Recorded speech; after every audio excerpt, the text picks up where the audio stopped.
Good day, guides. Hope all is well with you. I discuss the top 5 business ideas in this video. 1. Eco-friendly products and services. As environmental awareness grows, there's a growing demand for eco-friendly products and services. This could include anything from sustainable fashion and zero-waste packaging to renewable energy solutions and eco-tourism.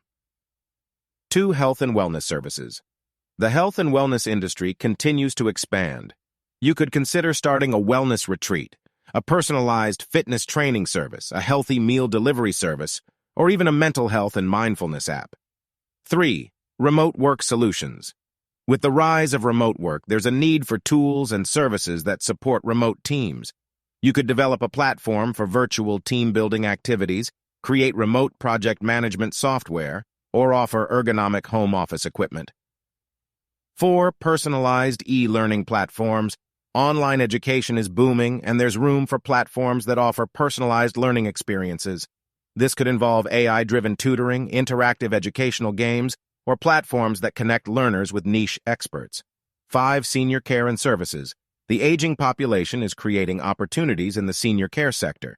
You could start a senior concierge service, a technology platform that connects caregivers with seniors in need, or even an innovative senior living community. Remember, the success of any business idea depends on various factors, including market demand, competition, execution, and adaptability. It's important to conduct thorough research and planning before launching any business.